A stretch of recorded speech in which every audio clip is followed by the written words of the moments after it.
Welcome to ESCplus. Straight away, thank you so much for being here with us today. I'm having a very special guest with me. It's no other than Kiim Rune. He just passed to the final in Norway's Melodi Grand Prix, and I'm so excited to talk to him. He's made it through with My Lonely Voice, such a great and emotional ballad. Welcome to ESCplus. It's been a long time Thank since I you. am not on here, but happy to be back with you. Oh, First so good. feelings. How Thank are you. you?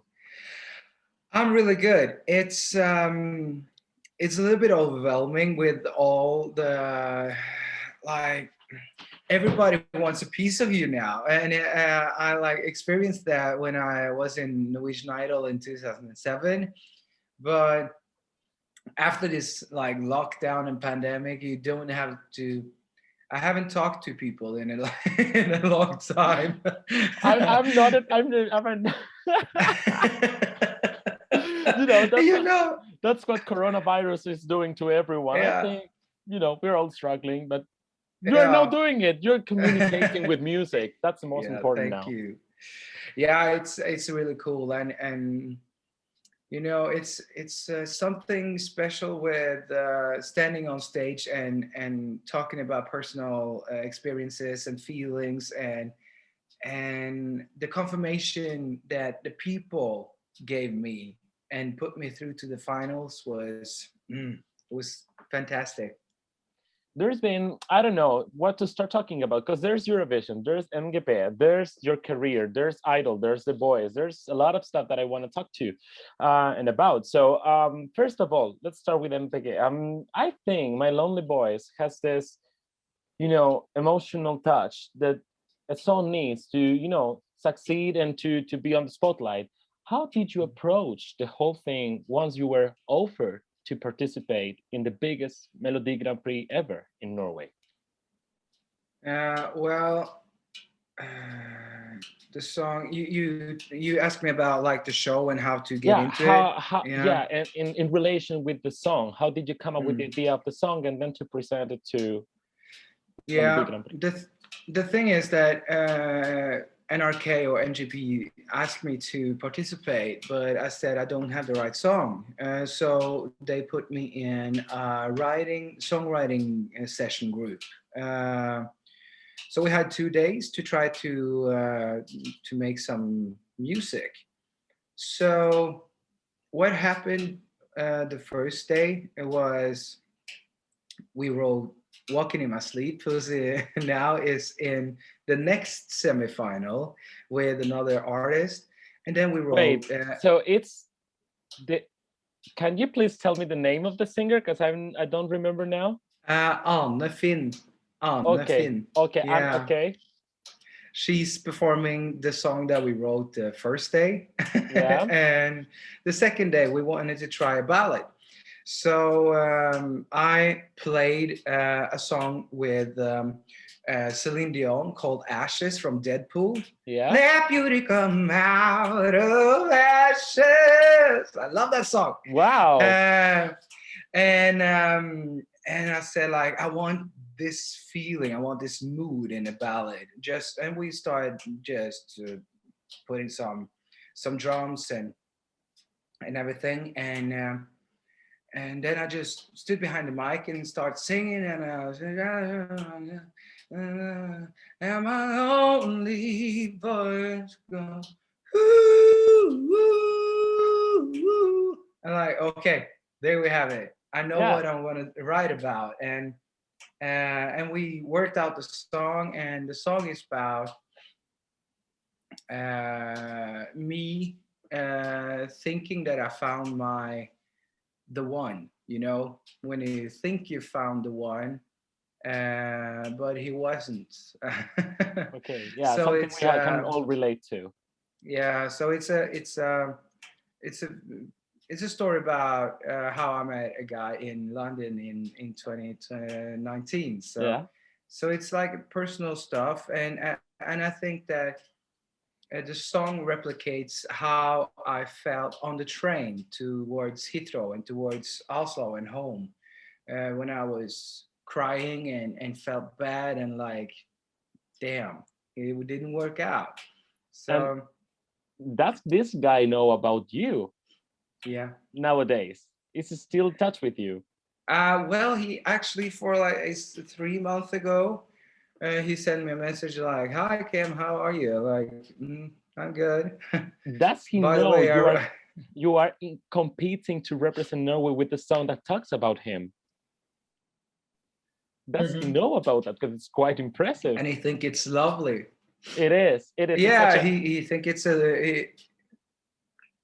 he think it's a lovely song, and but he's just he would love that the song was a little bit more happy, because we both wanted the end to be more happy, because we Okay. don't know what happened.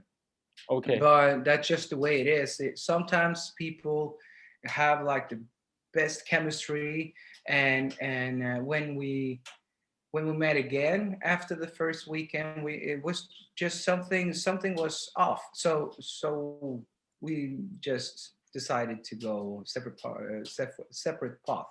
Yeah. But that song, that emotion, it's weird to stand on the stage. For me, I've been singing covers all my life, almost all my life. So stand on stage and sing and talk about my own feelings and try to get my emotions through the screen, and to all the listeners and back home. That's a big job, but apparently I did it well last Saturday. You did People amazing. felt it. Thank They you. did.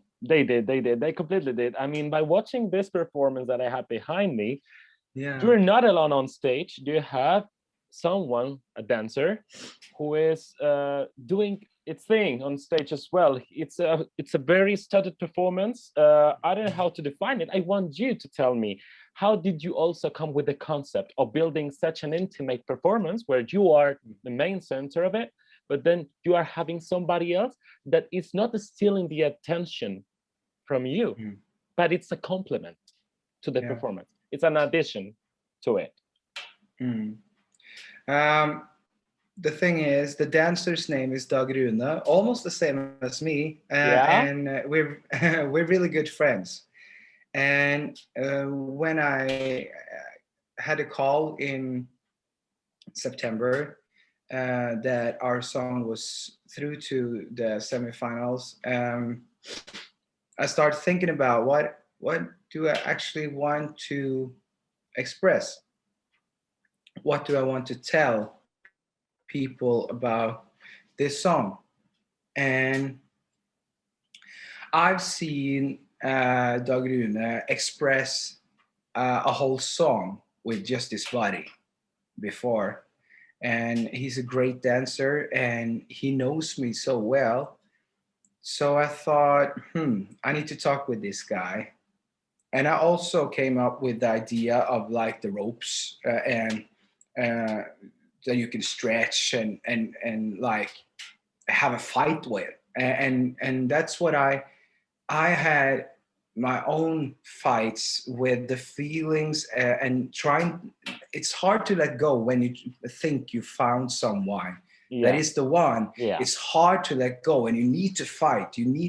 So the thing is, when I thought about how to perform this song, it's really hard vocally song. It's I need to bring my A game to to really perform it well, but I also wanted to have it like minimalistic but monumental, and I wanted something that you haven't seen before. So people either love it or hate it, that actually have a dancer in some strings. Like, what is it doing? I don't know what it's doing. I don't know why. But so that's probably something that we're going to work on until like the I final. think it's very clear, at least it's my perception. I think it's very clear he is a shade of yourself. He is trying to communicate what your thoughts are and what your opinions on the song, your message is. I think it's very clear though. But what was the following question? How are you going to approach the grand final that you will be having 11 more competitors against you this time? Yeah. Wow, I mean that face. I needed to have that face. I needed that. Yeah, how is it gonna be? I think it's going to be exciting. I think it's going to be tough. Um, the positive thing is that I will stand out because I got one of the few ballads this year, You do. and it's a lot of like, yeah, it's a lot of up tempo. It's a lot of like trying to let go of last year Yeah. and just have fun and forget about life.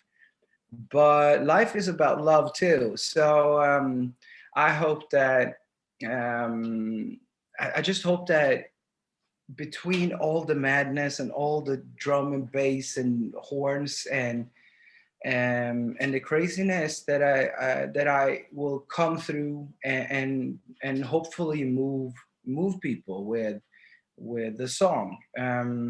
But we're going to look through the whole performance and see how we can change the thing up. We're not going to change the whole setup. It's going to be as Similar. stiff, but yeah, similar.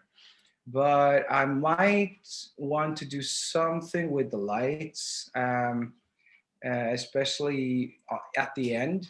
I would like more heavy fog and more lasers that like do it even bigger, even more Even monumental. more That that you such a great yeah, light explosion because you've got.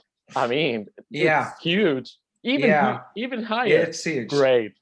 Yeah, I would like a little bit more because I want the fog to be even thicker because then it's going to be like a wall behind Yeah. me of lights and fog. So it's just like a few percent more, and I want a little bit more exciting lights on the dancer in like when I go to this part when you see here when it's going to the dancers after that after right here because I don't think that we see the dancers enough because he's standing there and struggling but it's a little bit too dark so yeah that's what I think I wanted to do a little bit more light on the dancer and maybe some longer sequences with the dancer so people understand what he do or I also had an idea that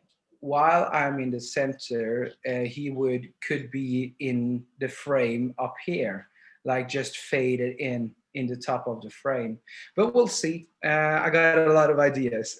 That's great because the producers this year have a very nice task while Mm, trying to convince everyone at home, especially mhm. this year, that everything is quite different, everything is quite tough, and music is helping us all. And so Yeah, does the Norwegian music industry, which will all have their eyes set on you guys, contestants in yeah. the final. How did you no, I'm not gonna ask a question like this. I think I needed to ask you, how was the format presented to you? Because this format is especially studied or is especially thought for such a moment as we are currently through right now. The Mhm, coronavirus is making us mhm, all. Some of us are in lockdown, some of us cannot go outside, but they are not locked down. mhm, We have to protect ourselves. But this is all about music performances, and of course you have mhm, regulations, you have some restrictions in place. Rayleigh was telling me as well, from her semifinal, everything is very like strict. mm. So how was the format of MPK presented to you, being Mm, the huge, the biggest MGP ever, but it's still mm. the less connected to the audience physically.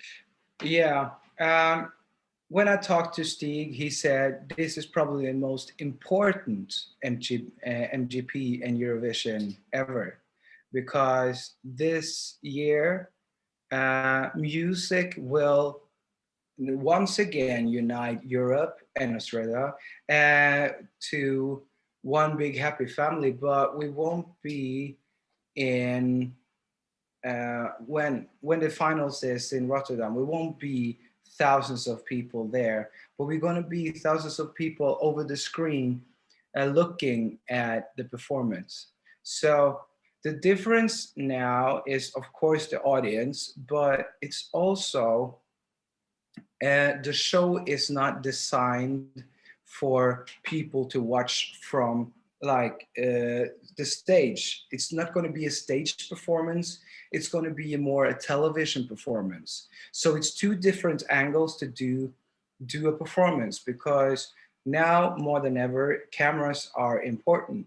You need to look straight in the camera to look at the people at the end. It's not like you can la, la, la, la, la, like talk to the people in the audience. It's Yeah.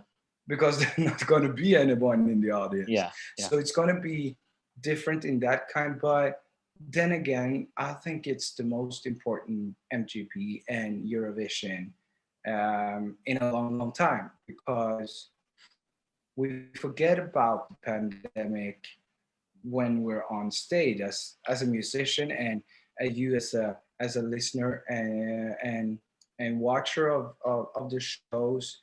You forget about the pandemic just a little hour a day, and I think that's important for everybody to just what's happening around the world and just focus on the music. Okay, I think we're experiencing some connection problems, are we? Yeah, I had some. Where are you there again? Yeah, now I think it's more stable. Yeah, good. I think so. Yeah. So it says the internet connection is a bit unstable, but I think we shut it out now. I think it's okay. So yeah, as we're mentioning, the biggest and the most important Melodi Grand Prix ever to happen in the history of Norway's, Eurovision track. I actually was interested as well in asking you if you consider if it's a bit fair, or if it's fair or unfair, whether to have finalists already pre-qualified for the final or not. Because not all of them are that well known. Wow. I don't know. How have they been working on this, and how this was presented to you to say yes? But because REHEARSALS, for example, she was a finalist last year, and she was not automatically pre-qualified. No, it's a thing that people have discussed for years and have long live streams about it, because I think that if you want to have the big artists to be on the Eurovision stage, or the MGP stage, as it's called in Norway, I think that it's a good thing for MGP to have the pre-qualifier as jury to have picked out a couple of acts, because if not, I don't know, would Kainu consider to do it again if they didn't knew that they were going to reach the final? Would Tix just stand up and say, okay, I'm going to do MGP and maybe go out in the semifinal? That would be a defeat for him as an artist, because then you're like, oh, you didn't reach the finals and you're one of Norway's biggest artists.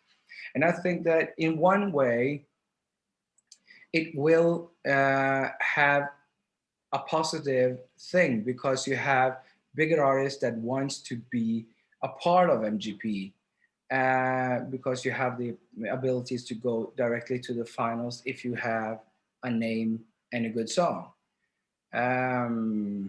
So in one way, I think it's okay.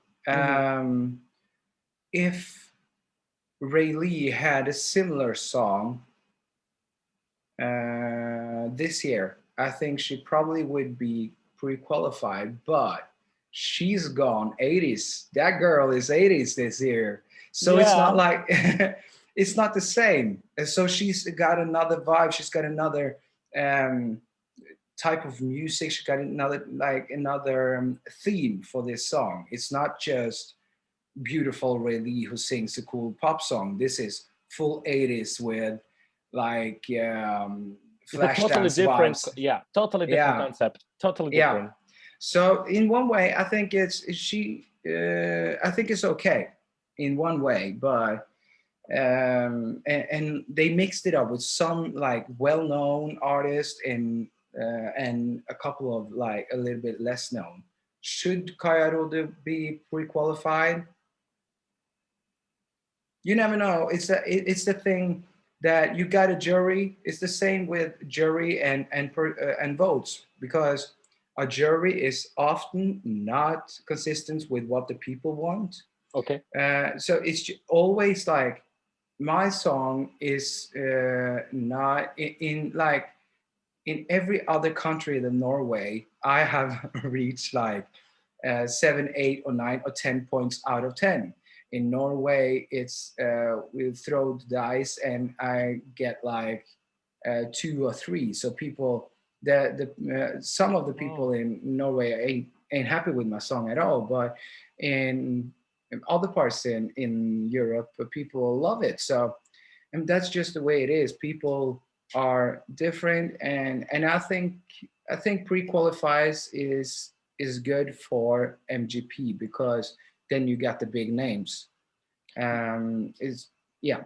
Because then I have the question that comes now that came into my mind, like, do you think the music that is done for MGP, it's something that I've always wanted to ask somebody competing, is done especially for MGP, and it's different from the music that we listen to, for example, in Vegelista or some other Norwegian in the bubble in the music industry in Norway, because it's been said everywhere else, even in Sweden, the music is made for Melodi Festivalen. And then in Spain, in my country, the music is done. Sometimes the artists go for songs that are ready for Eurovision. Do you think this is something bad? No, I think that's why you got people in the big newspapers who's like hating the song, because this is weird. This is just a freak show, and they say a lot of shit about Eurovision songs. Is my song Eurovision or MGP song? Yeah, it is. Or it's a movie song. It's like you got the slow build up with the big explosion. That's made for a TV performance. Not that we had it in mind, but it just happened. So that's why this is some way a classical MGP ballad. You've heard it before. You heard it in Attention. You heard it in Arcade. You got like so many references that this is a build up. You can do a ballad, but you can explode at the end. But let me add something. It's never been delivered as well as in this year. Oh, thank you.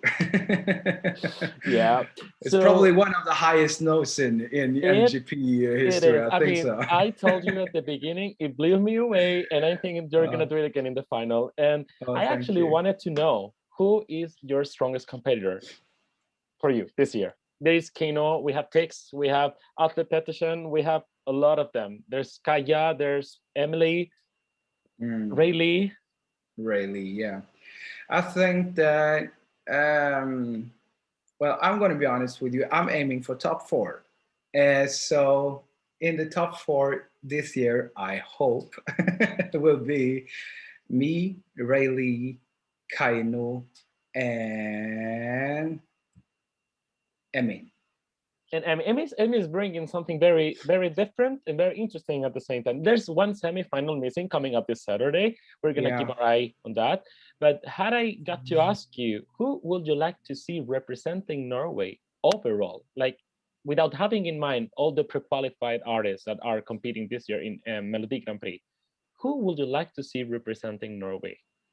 Any day, anytime, any day. Well, except like all the artists this year, or like, ooh, that's a big question. I don't know. Let's spread some hype. Let's do somebody join the bubble. If someone should, then I would have wanted someone that I know could dance, that I know could sing live, and I know that can do a really good pop song on the charts and MGP. I would say Julie Bergan. I love her. I love her. She's great. Yeah, I think she would probably do a really good figure, and I think she would be a top 3 Eurovision. She would definitely. Yeah, so I had to say Julia. She's one of the. I just love her. She's amazing. Did you know that she competed in the first semifinal of MGP in 2013 and she didn't make it through? It was Yeah, I know. crazy. But she was young. The thing is that I worked with a group called Circus at the time, and she I sang the love them as song. well. Yeah, she sang like Supernova, Supernova. I was the backing vocalist for Wow. Circus that summer. Wow. Yeah. So I knew I've known Yulia for a long time. We don't our path doesn't cross very often, but when they do, it's nice to talk to her. And yeah, she's an amazing artist. She's a good songwriter. She got good people around her, and yeah, she would do a great job. I think so. Let's read this on the interview afterwards. When I'm writing the article, I will just highlight this. Just Kiim wants Julie Bergen to represent Norway in the future. Yeah. How would you sum up your previous experiences as backing vocalist, as a soloist in The Boys, in Idol? Because there are 2 big shows in Norway. You have been also in the Beat for Beat and also på Grensen. All those experiences in front of TV, in front of audiences. But it seems like you've never, you have been dedicated to music. You've always also, I have read that you also wanted to be a real estate agent. Is it that right? But you have worked for music, but you've never been like quite in the spotlight. Is it because you didn't need it, or because it just came like that and you could work for music, but you didn't have the need to be on the spotlight? Well, I've been doing all of like from the age of 17 to now. I've been doing a lot. Some years was tough, but where there wasn't a lot of gigs. But the last 2 3 years, in 2019, I did 132 concerts. Wow. Yeah, I read Yeah. that number as well. Wow, that's a hell of I mean, what an experience. Yeah. Massive number of concerts. So I do like concerts, like maybe 10 of them is with the Norwegian soul band, who is a soul and funk band that I sing in because it's really fun, and we play at big festivals, and it's just good. It's vibing all the time. And there's some funerals, some weddings, but mainly 100 of them are company events like kickoffs and summer parties and Christmas party. All that kind of kind of shows. So those shows are behind closed doors. So it's just the company. But I've been doing a lot of big shows. I've been doing backing vocals for big artists in Norway, and also some foreigners. But all that's my job. My job is to stand on stage and to entertain. So when you work that much as I've been doing the last years, I haven't had the time to like sit down and think about what I'm going to do. What am I going to do with Work just came fluently. Yes, yeah, came as it is. yeah, but I've been thinking about like doing artist stuff and trying to write music for a long time, but I didn't have the time and I didn't have the energy. But now with the pandemic, you get time to think. What do you want to do? I'm 30, even though it doesn't look like it. It doesn't. It really doesn't. Yeah, it doesn't. But it makes you think. But what do I want to do with like the music?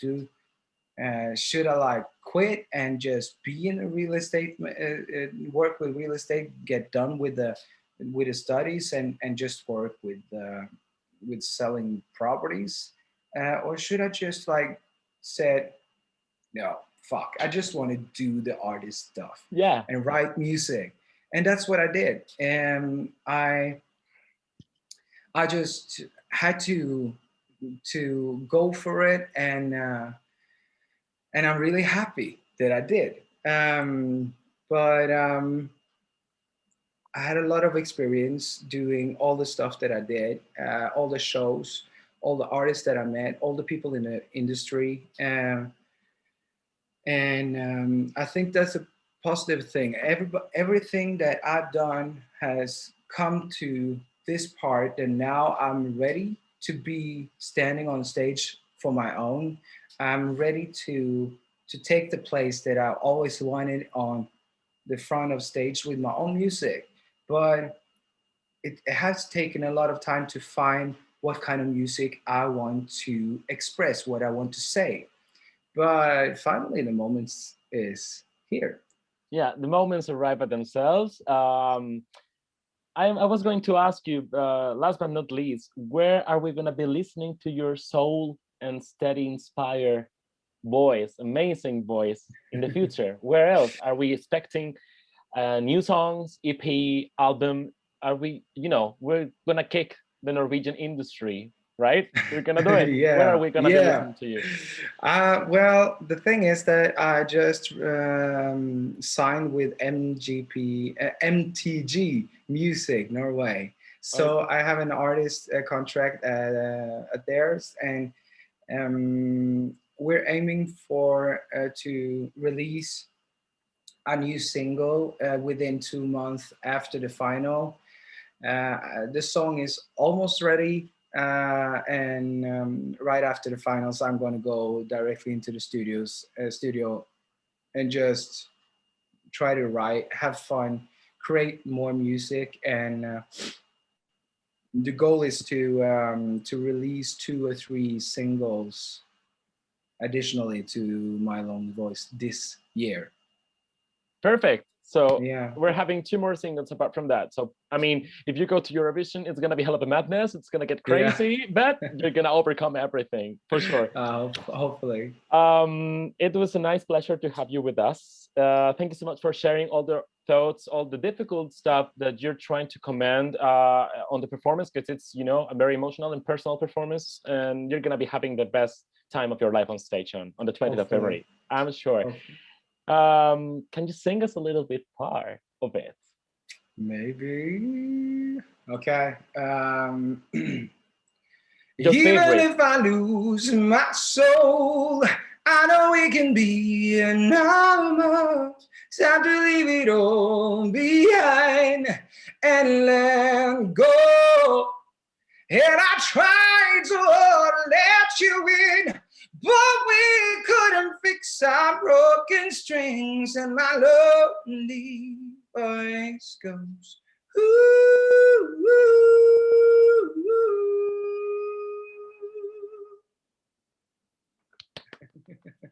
Was great. I mean, I'm never bored of listening to you. I mean, what a great voice. Yeah, I was literally, that says it all. Thank you so much for being with us. We wish you the best of luck, and we're gonna be talking to you for sure in the future. So I hope so. Yeah. Thank you. Bye.